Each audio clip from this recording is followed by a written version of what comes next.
Connaissance, recherche, sciences, dessin, mathématiques, théorie, physique, philosophie, conférences, archéologie, environnement, nature.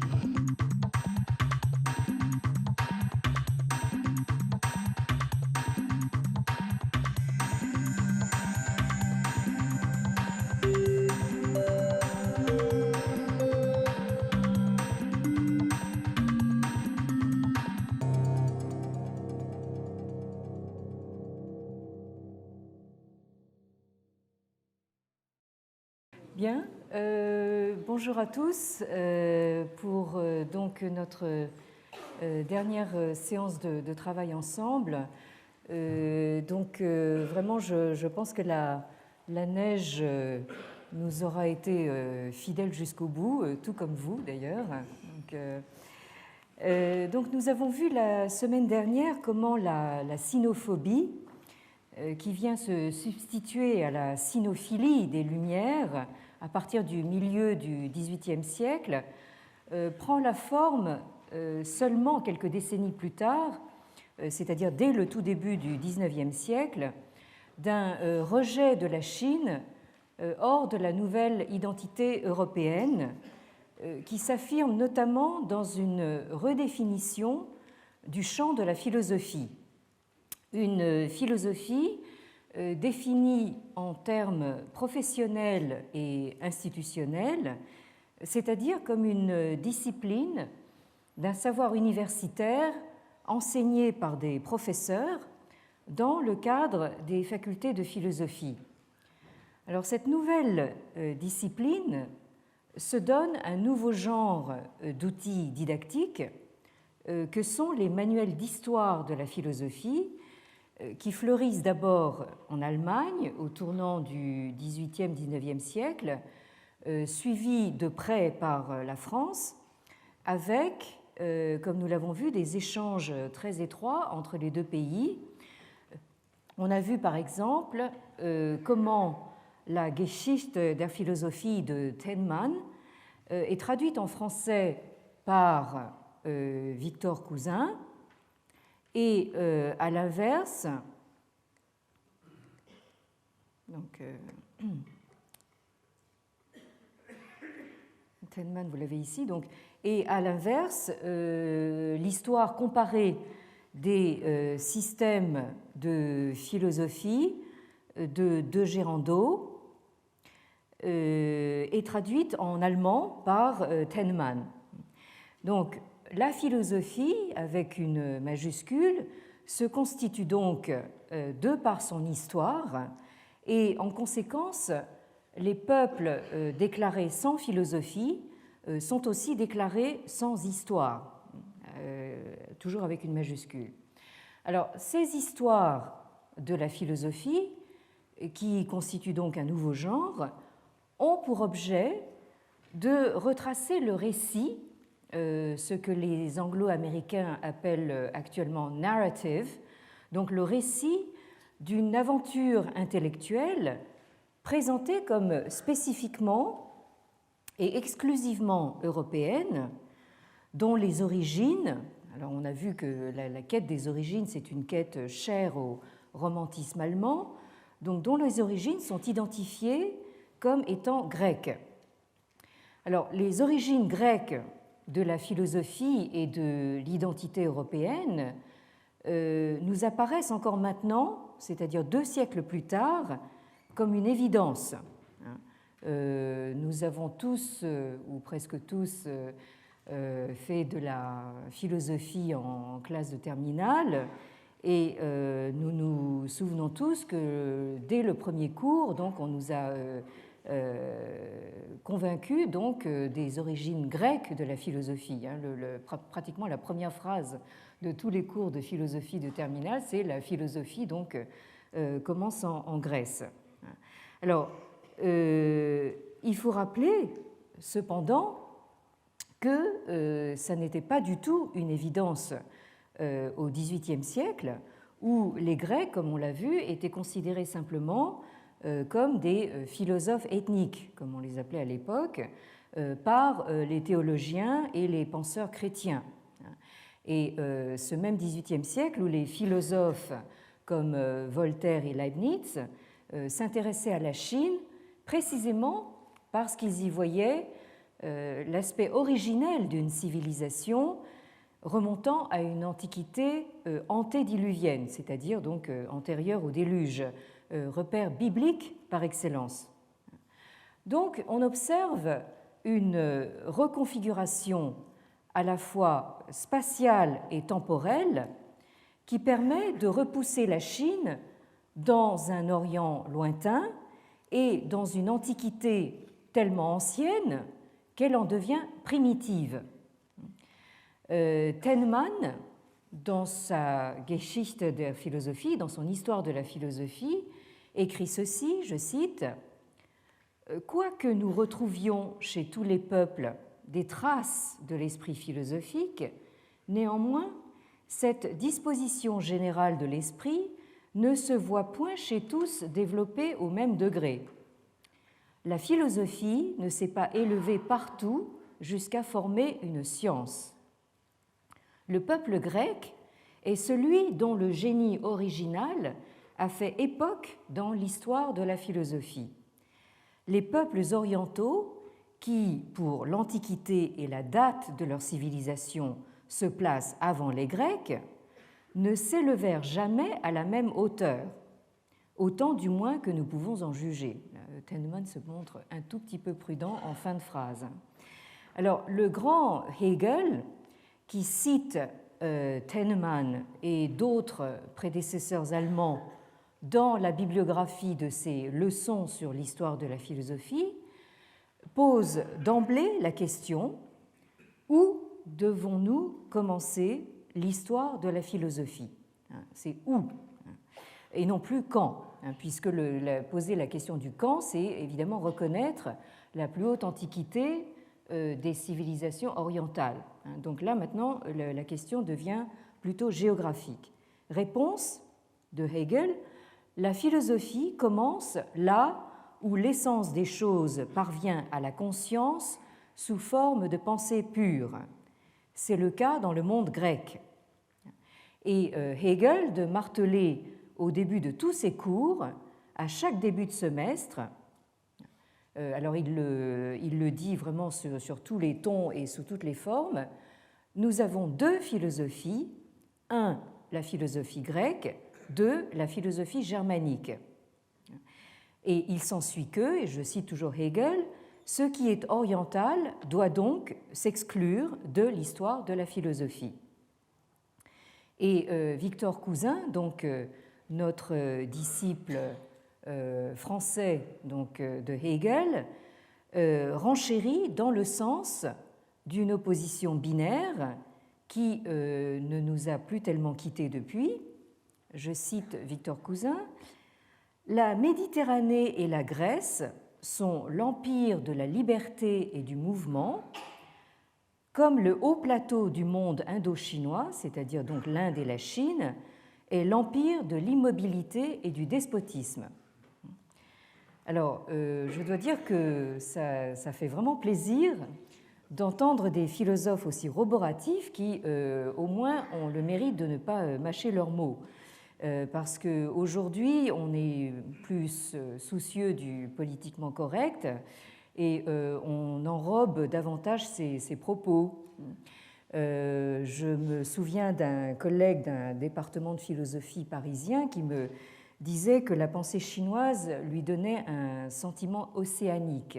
Alors, je pense qu'il faut comprendre vaste et vague, indéterminé, sans bord, c'est-à-dire, en clair, sans les contours nettement découpés du concept. Et alors, c'est amusant de constater que ce collègue retrouvait, pour ainsi dire, spontanément des accents hegeliens, puisque Hegel, toujours dans ses leçons sur l'histoire de la philosophie, nous dit, je cite, « C'est là le caractère général des idées et des philosophèmes religieux en Orient, une immensité où tout se perd. » Alors, donc, nous qui avons donc découvert, comme je le disais tout à l'heure, la philosophie en terminale, nous avons bien retenu donc dès le tout premier cours que cette noble conquête de la pensée est d'origine grecque. Alors, or, que cela plaise ou non, force est de constater la manière dont la Grèce, comme origine de l'identité européenne et en tout premier lieu de la philosophie, s'est imposée dans un processus d'invention. Alors, je précise qu'il ne s'agit pas de l'invention au sens ordinaire d'idées imaginaires, gratuites et plus ou moins farfelues, mais au sens où pourrait l'entendre l'historien britannique Eric Hobsbawm. Alors ça s'écrit H-O-B-S-B-A-W-M. Dans le livre qu'il a coédité avec l'africaniste Terence Ranger, donc R-A-N-G-E-R, en 1983, qui est paru aux presses universitaires de Cambridge, un ouvrage qui est devenu déjà un classique et qui s'intitule The Invention of Tradition, c'est-à-dire donc l'invention de la tradition. Et dans cet ouvrage, Hobsbawm part de la constatation que des traditions qui nous semblent anciennes ou qui se proclament comme telles ont souvent une origine très récente pour la bonne raison qu'elles ont été inventées. Et il y a une espèce de loi selon laquelle plus une tradition est revendiquée avec force et insistance, plus on peut être à peu près sûr qu'elle est d'origine récente.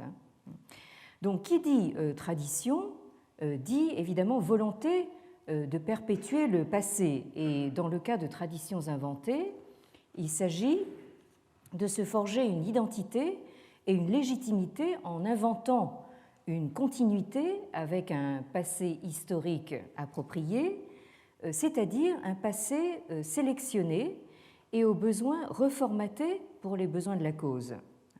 Alors Hobsbawm observe que ce phénomène d'invention de tradition s'intensifie dans les périodes de transformation rapide de la société. Et voilà pourquoi, selon lui, les 200 dernières années, c'est-à-dire donc depuis le début du XIXe siècle, ces 200 dernières années sont une période privilégiée pour l'observation d'un tel phénomène. Alors Hobsbawm parle en l'occurrence de l'Europe et on comprend que la définition du précaré de la philosophie, plongeant ses racines non plus dans l'Orient biblique, mais en Grèce, trouve sa justification donc dans une Europe en pleine expansion, l'Europe du XIXe siècle, et trouve son autre repoussoir idéal dans l'Orient, et plus spécifiquement la Chine, alors d'autant plus repoussoir que cet Orient ou cette Chine ont été érigés en modèle par les philosophes des Lumières. Donc là, nous avons un pendule qui va aller à l'extrême inverse. Alors, c'est évidemment un paradoxe de plus que c'est ce même processus d'invention de la tradition qui se trouve réapproprié et à un degré tout aussi exacerbé, sinon plus, dans la Chine actuelle, comme nous l'avons vu l'année dernière et comme nous aurons l'occasion d'y revenir sous un angle différent l'année prochaine.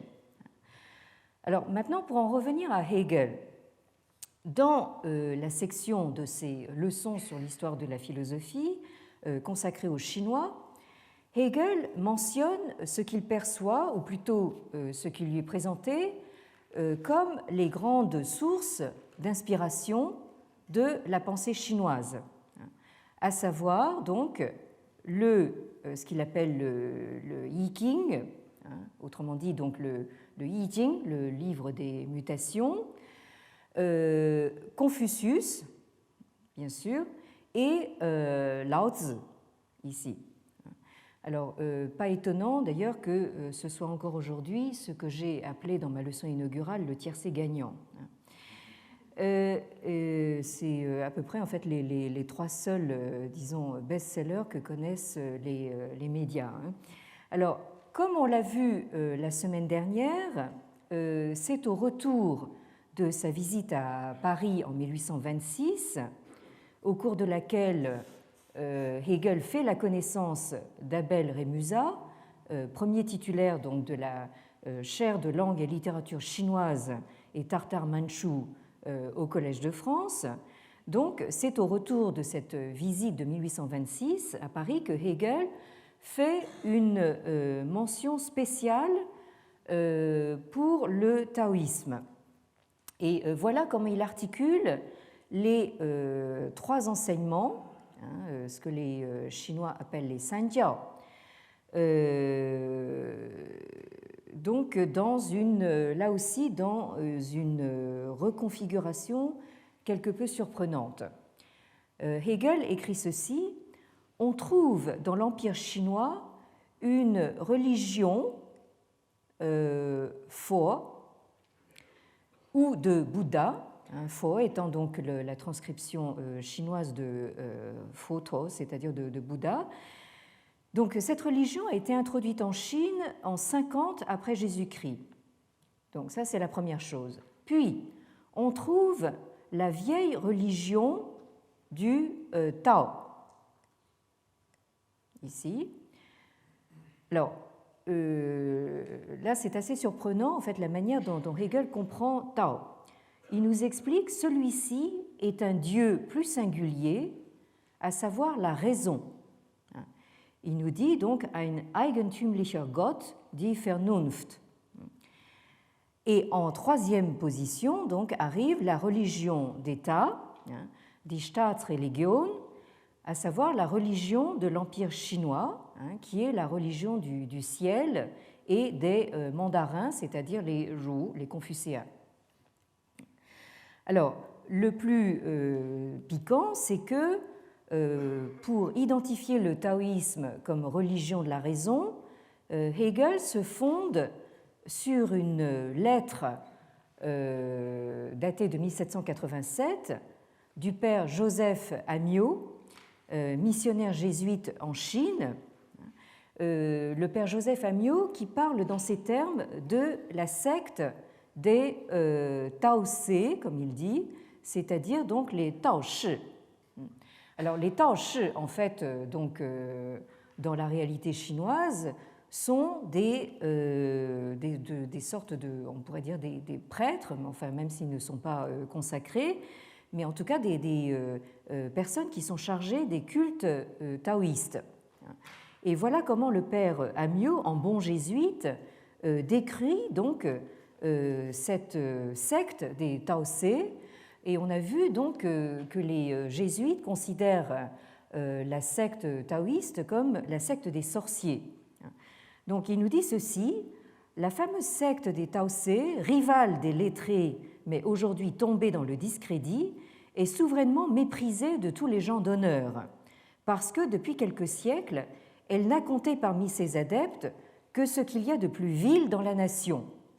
Alors là, le paradoxe, évidemment, c'est que Hegel s'appuie donc sur cette lettre du bon père Amyot pour faire de cette secte du Tao la secte de la raison. Et ça, c'est vraiment avec la caution scientifique d'Abel Rémusat que Hegel inverse complètement l'échelle de valeur des jésuites, puisque pour les jésuites, il y avait la philosophie de Confucius d'un côté et les superstitions taoïstes et bouddhistes de l'autre.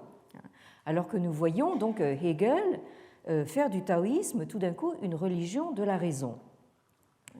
Donc, de toute évidence, c'est bien Abel Rémusat qui a révélé à Hegel l'existence, je cite, d'une secte particulière chez les Chinois, je cite Hegel, celle de ceux que l'on nomme Taoçé, donc Taoshi.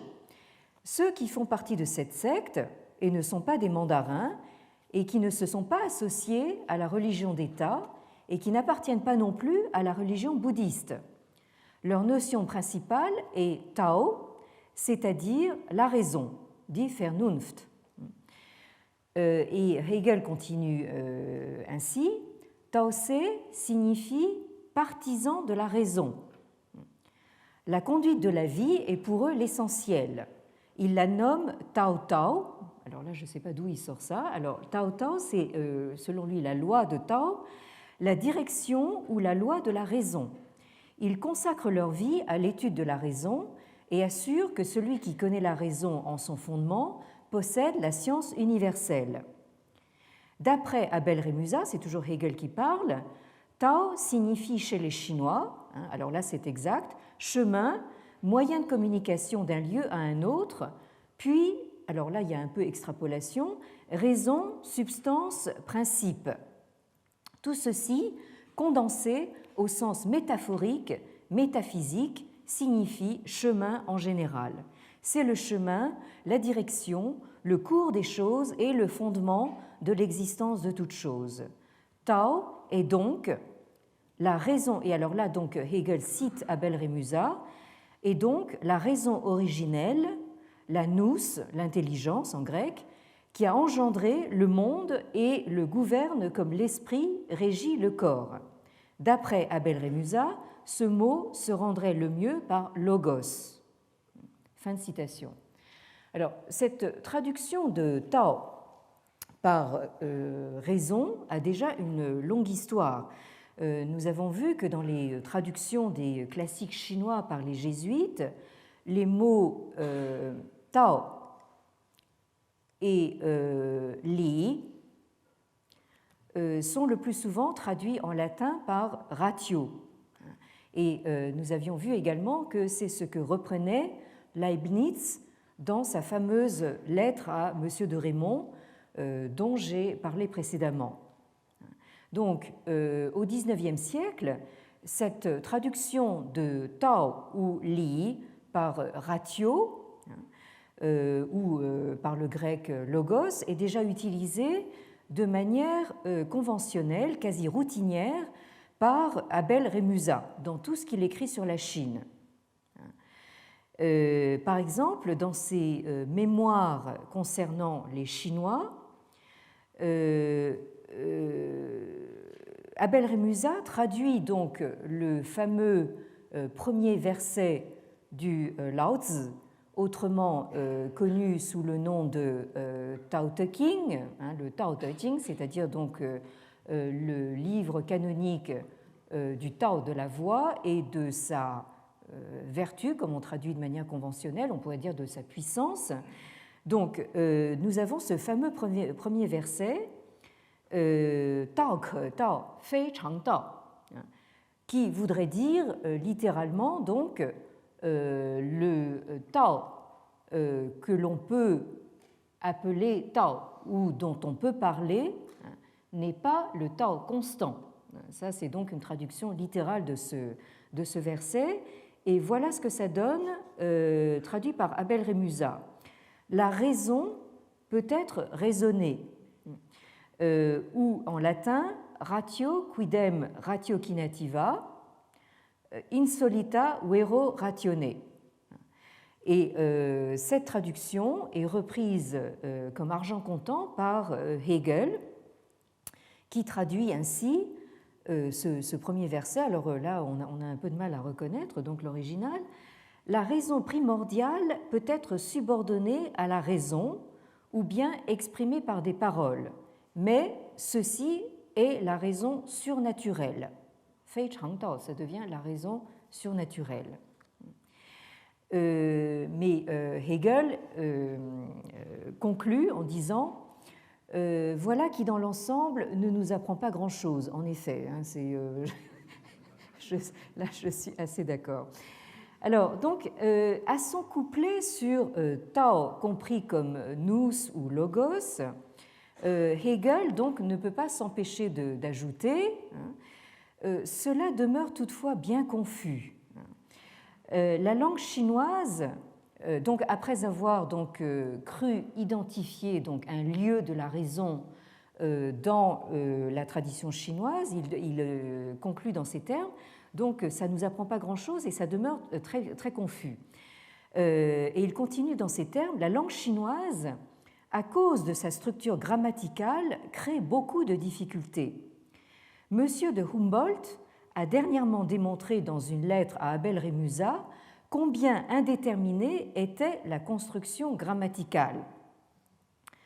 La langue chinoise, c'est Hegel qui continue, donc la langue chinoise est si peu précise. Alors là, bon, je m'excuse beaucoup, mais Hegel, je crois que sa connaissance du chinois était quand même relativement limitée, et donc son verdict sur l'imprécision de la langue chinoise me paraît peu fondé. Mais enfin, voilà ce qu'il dit.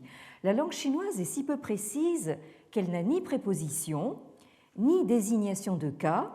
Des mots sont mis plutôt les uns à côté des autres. Les déterminations demeurent ainsi dans l'indétermination.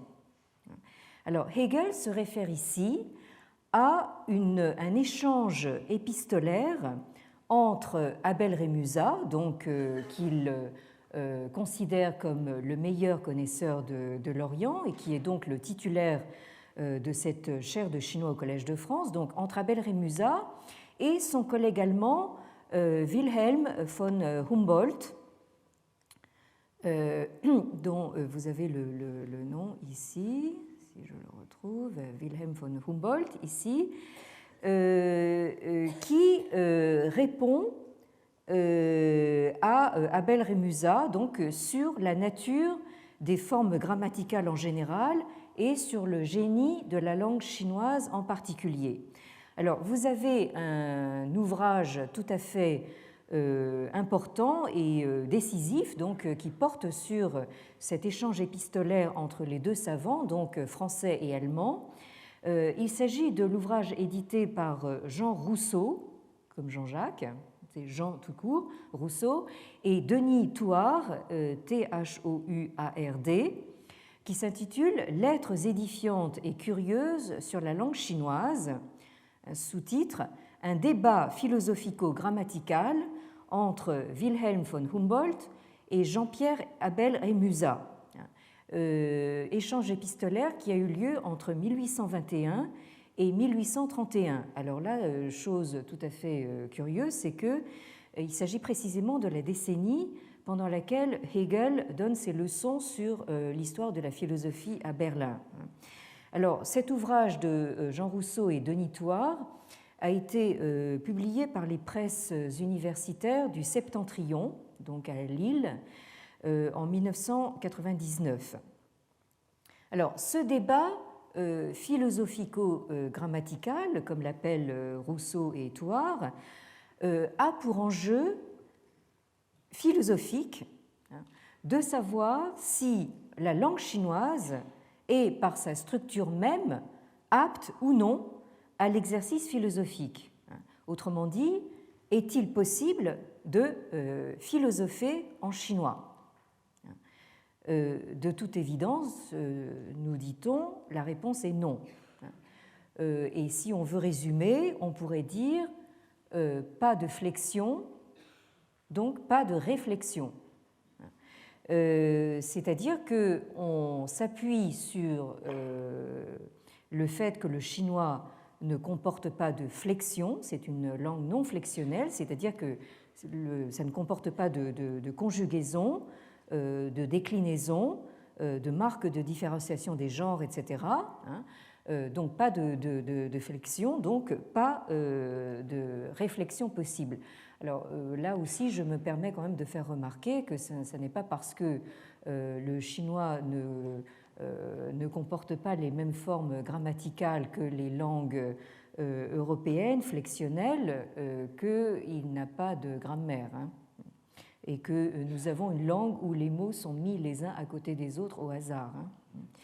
Alors, nous avons une opposition maintenant qui n'est plus seulement d'ordre philosophique, mais qui est plus profondément d'ordre linguistique entre, d'un côté, donc les langues flexionnelles, aptes à la philosophie, s'entend, et de l'autre côté, les langues non flexionnelles, comme le chinois, et donc inaptes à la philosophie.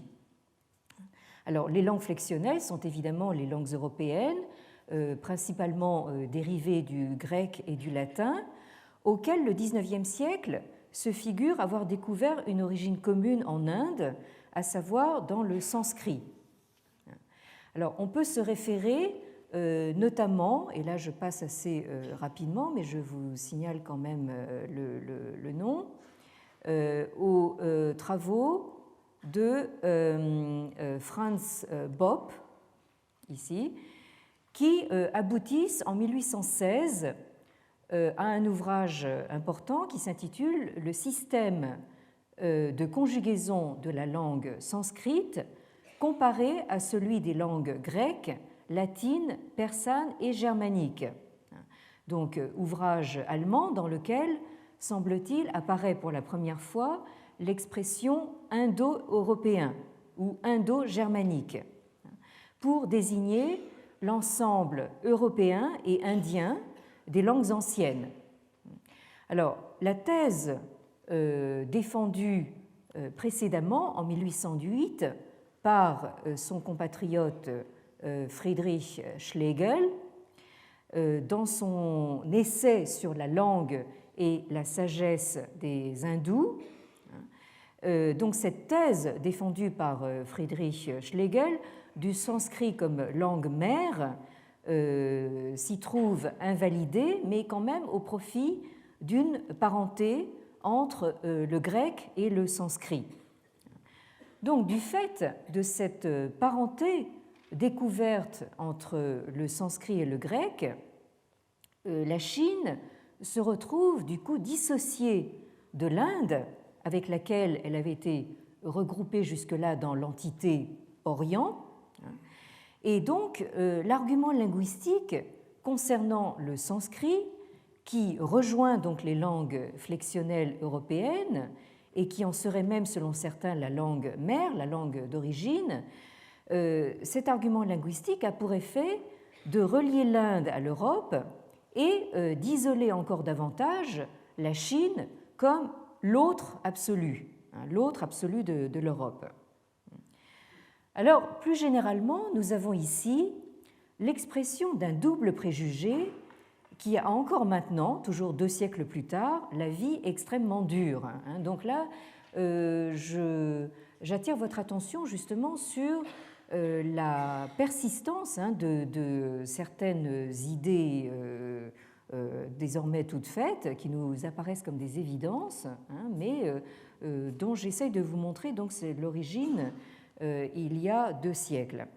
Alors, d'une part, nous avons l'idée que la langue chinoise n'a pas de grammaire.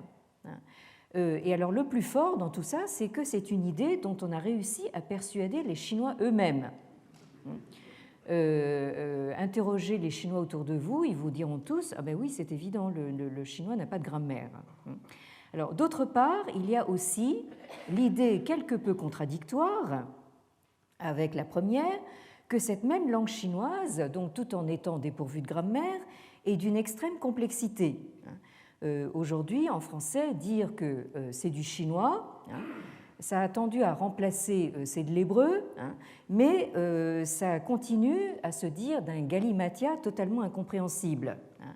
Or là aussi, tous ceux qui ont eu le courage de surmonter ce préjugé en apprenant le chinois, du moins le chinois moderne, vous diront que c'est une langue facile à apprendre, là c'est mon petit coup de publicité, précisément parce qu'il n'y a pas une quantité de règles de grammaire à apprendre, mais ça ne veut pas dire qu'il n'y a pas de grammaire.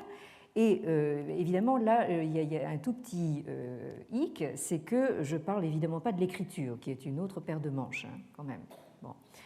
Alors, je signale à ce propos la prochaine conférence de notre collègue linguiste de l'École des hautes études en sciences sociales, Madame Viviane Alton, qui est par ailleurs l'auteur d'un livre tout à fait remarquable et utile, c'est-à-dire à la fois critique et synthétique, qui s'emploie elle aussi à pourfendre un certain nombre de mythes tout en restant parfaitement accessible. Alors il s'agit d'un livre paru chez Albin Michel en 2008, c'est un livre tout récent, qui s'intitule « L'écriture chinoise, le défi de la modernité », où là elle vous explique de manière très claire tout ce que vous avez voulu savoir sur l'écriture chinoise sans oser le demander.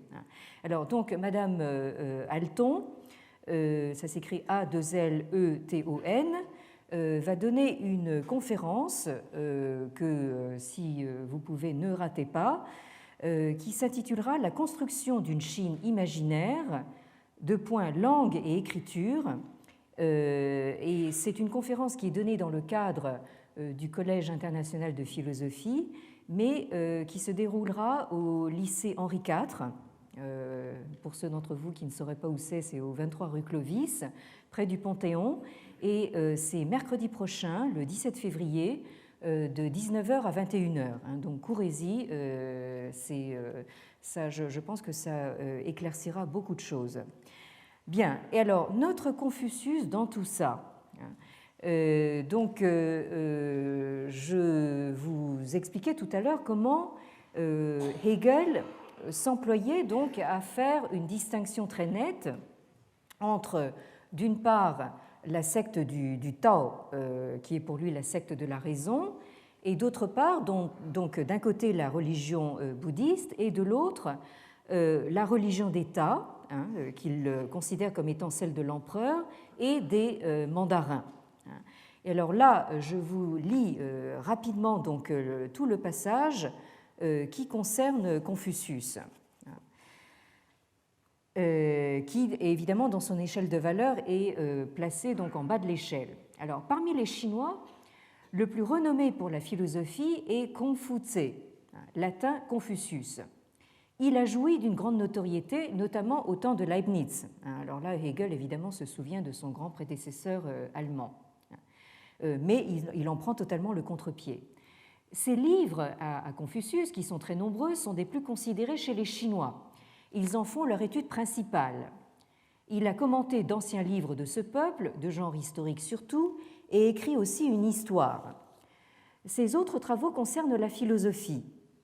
Ce sont également des commentaires d'anciens ouvrages traditionnels des Chinois. Cependant, c'est le perfectionnement de la morale qui lui a valu le plus de réputation. Ses ouvrages les plus célèbres ont été dernièrement traduits par un Anglais.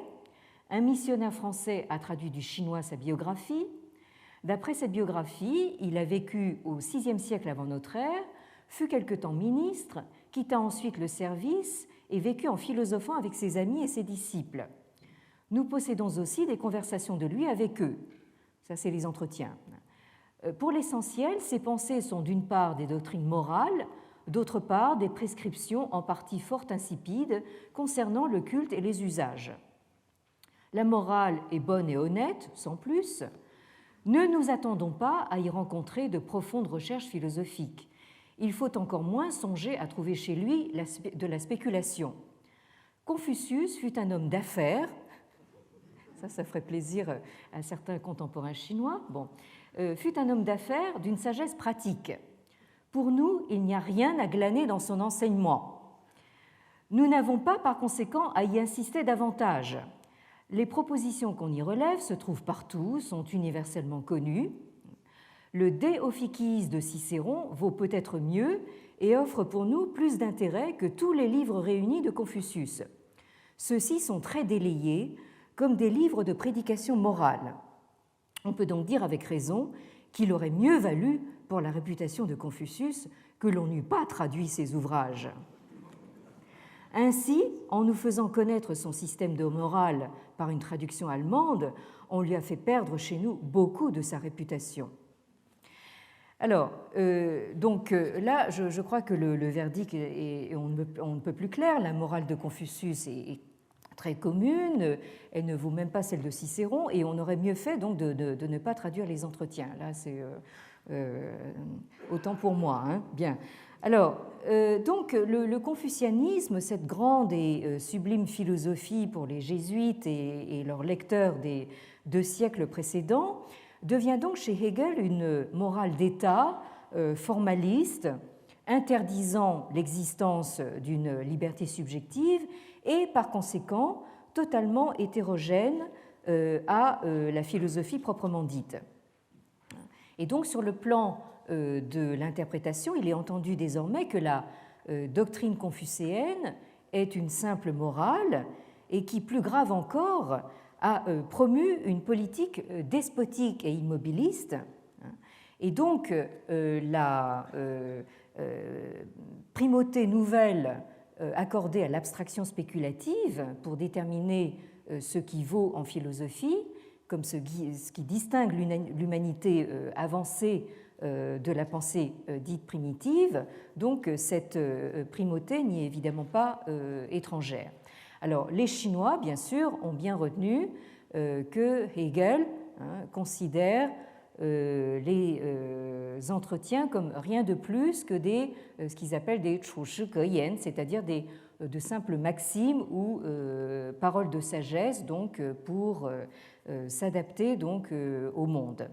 Alors ça me rappelle les propos d'un collègue américain qui enseigne dans une école d'officiers américains, donc et qui me racontait qu'il avait eu l'idée un jour, donc ce collègue en fait a quand même le grand mérite d'essayer d'inculquer aux officiers américains quelques notions sur la culture chinoise. Et donc il a eu l'idée un jour de leur faire étudier donc les entretiens de Confucius. Et alors ce qu'il a recueilli comme impression après donc lecture de la part de ces officiers, c'est que ces analects, comme les appellent donc les anglo-saxons, ces entretiens, sound like a series of fortune cookies strung together, c'est-à-dire donc on dirait une série de fortune cookies, vous savez, ces espèces de gâteaux infâmes d'ailleurs, qu'on vous distribue dans les restaurants chinois à la fin du repas, donc, et où vous trouvez à l'intérieur des proverbes soi-disant chinois. Donc on dirait une série de fortune cookies enfilées en collier, les unes après les autres. Donc voilà le genre d'impression que donnent les entretiens chez les officiers américains. Et là, je voulais quand même vous montrer ce dessin satirique. Est-ce qu'on pourrait... Oui, je ne sais pas si... Oui, enfin, vous le voyez peut-être assez clairement, où on nous montre donc un Confucius rond de cuir, producteur donc de platitudes. Alors, vous avez donc... C'est un dessin satirique qui est paru dans un journal américain, donc... où Confucius donc, a pondu ces maximes d'une sagesse profonde. Donc, the road may fork, so drive carefully, c'est-à-dire donc la route peut s'embrancher, enfin fourcher, donc conduisez avec précaution. Do not let the bed bugs bite. Au lit, donc faites attention de ne pas vous faire piquer par les punaises. Looks like we're in for some rain. On dirait qu'on va avoir de la pluie. Donc ça, c'est évidemment donc le genre d'image qui met d'assez mauvaise humeur donc les disons spécialistes chinois des entretiens, dont notre historien Li Ling, qui justement fait référence à ce dessin satirique au début de son ouvrage sur les entretiens de Confucius et qui évidemment en fait état avec une certaine mauvaise humeur. Alors je passerai assez rapidement sur la deuxième moitié du XIXe siècle, qui est, comme vous le savez, donc marquée par l'expansion coloniale européenne, où le rejet de la Chine hors de tous les précarés qui constituent la suprématie européenne tourne donc à une sinophobie carrément raciste. Vous avez donc dans le sillage notamment de notre grand philosophe national, donc Auguste Comte, et de sa vision positiviste donc du progrès. Auguste Comte qui a quand même consacré un ouvrage à des considérations, je cite, sur l'ensemble de la civilisation chinoise qui date de 1861 et où il expose donc ces conceptions selon lesquelles la race jaune monothéiste, où sont particulièrement développées les fonctions actives, peut servir de transition entre les races noires fétichistes, où les fonctions affectives sont prépondérantes, et la race blanche récemment passée au stade positiviste. Et vous seriez quand même assez étonné de savoir que disons, ces conceptions racistes, disons-le carrément, se retrouvent dans disons, des ouvrages républicains bon teint, et qui sont de très large diffusion. Par exemple, vous avez à l'entrée philosophie du grand dictionnaire universel, Larousse, paru en 1879, ceci. C'est chez les races indo-européennes que le sens philosophique s'est développé, et c'est là qu'il importe de suivre l'évolution de la pensée. Cependant, avant d'entrer dans cette étude, il ne faut pas oublier qu'en dehors du monde arien, se sont formées donc d'autres formes de philosophie. Bien, alors pas de commentaires. Et pour terminer, donc, nous avons là aussi chez un philosophe de notre magistère philosophique national, à savoir donc Alfred Fouillé. Alfred Fouillé, dont on a peut-être un petit peu oublié le nom, mais qui a quand même enseigné donc à l'École normale supérieure et qui a été donc l'auteur lui aussi d'une histoire de la philosophie compilée donc en 1875. Et alors donc cet Alfred Fouillé est également l'auteur donc d'ouvrages dont les titres sont à eux seuls assez explicites. Par exemple, Tempérament et caractère selon les individus, les sexes et les races, paru donc en 1895, ou bien Esquisse psychologique des peuples européens, où il est écrit, où Alfred Fouillé, donc le philosophe, nous apprend qu'il en est de la constitution ethnique pour un peuple comme de la constitution physiologique et cérébrale pour l'individu. Alors ça, ce sont des propos qui ont réémergé récemment. Chaque homme naît avec des facultés naturelles plus ou moins grandes.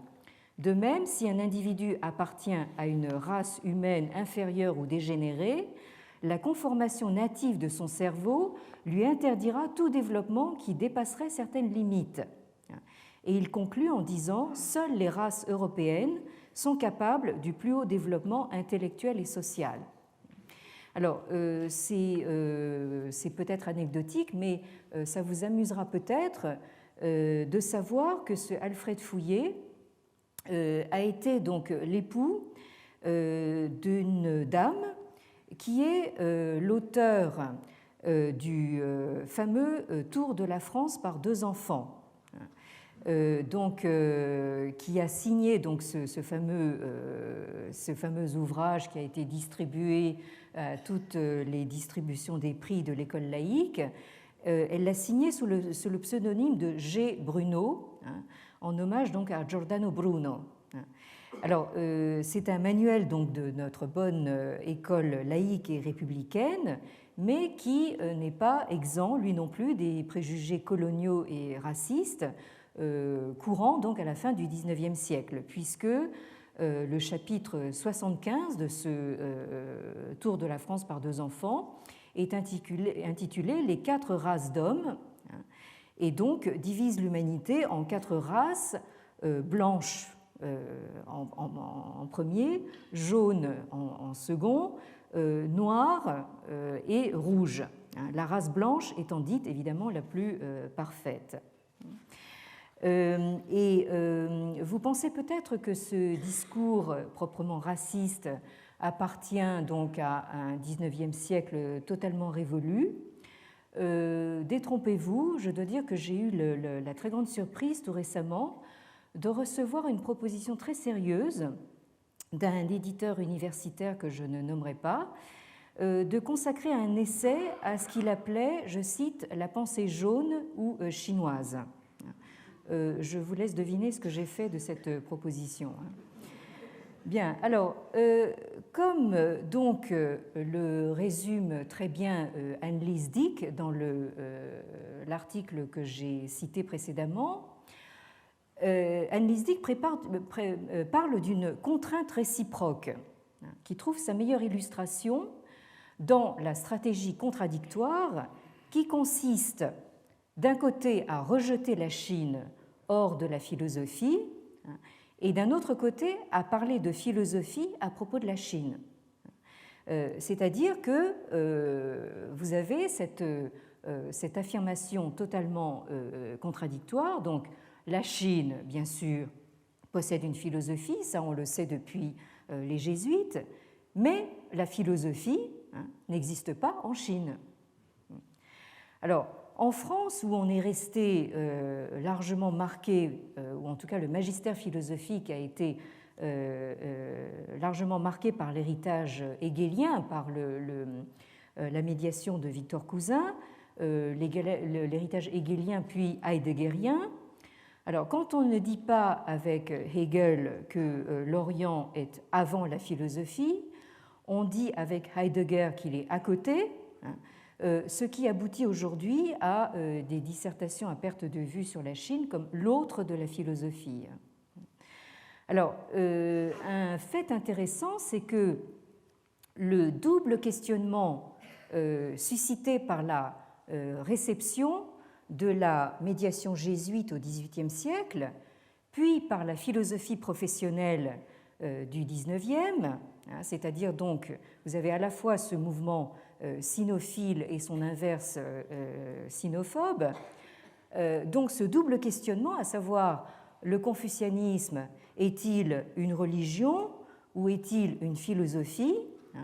Ce questionnement se retrouve dans l'argumentaire d'intellectuels chinois modernes et contemporains, comme nous l'avions vu l'année dernière, par exemple chez quelqu'un comme le philosophe Li Zihou, qui, pour sa part, caractérise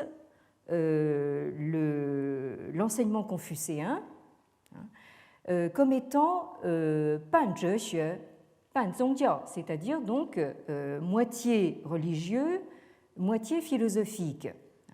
Et nous avions vu comment il en venait à qualifier donc la philosophie chinoise donc de philosophie de la rationalité pragmatique. Alors, ce rappel donc de ce que j'ai développé l'année dernière nous permet de voir dans la profondeur historique comment les intellectuels chinois d'aujourd'hui, dans le contexte d'un retour de Confucius qui rappelle par certains aspects la sinomania européenne des XVIIe, XVIIIe siècles, donc comment ces intellectuels chinois reprennent à leur compte, de manière d'ailleurs plus ou moins consciente, des thématiques et des questionnements déjà formulés et élaborés par l'Europe des Lumières et ensuite donc l'Europe du XIXe. Et c'est dans ce sens que je parlais dans ma leçon inaugurale d'un phénomène de va-et-vient, d'un côté donc d'orientalisation de la Chine et en retour d'auto-orientalisation des élites chinoises modernes. Et je vais conclure là-dessus puisque j'ai un petit peu insisté justement sur ce que j'ai appelé ces lunettes que nous avons sur le nez et dont nous n'avons presque plus tellement conscience, tellement nous les avons sur le nez, ces lunettes avec lesquelles donc nous lisons notamment Confucius et ses entretiens.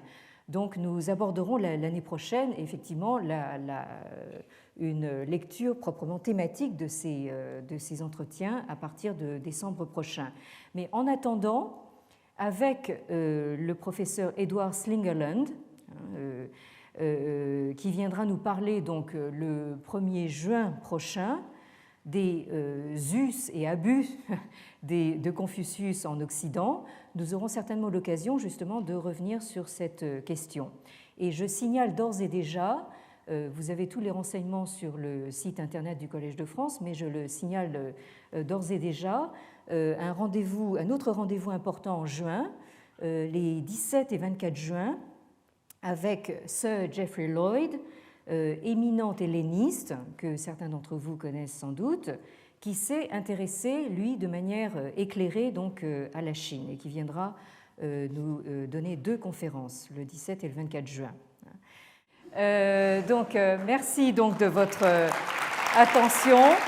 Merci de m'avoir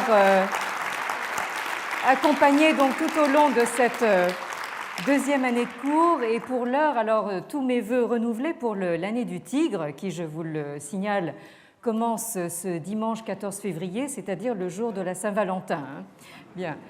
Donc, bonne année à tous. Et donc, à décembre prochain, ou en juin en tout cas. Merci.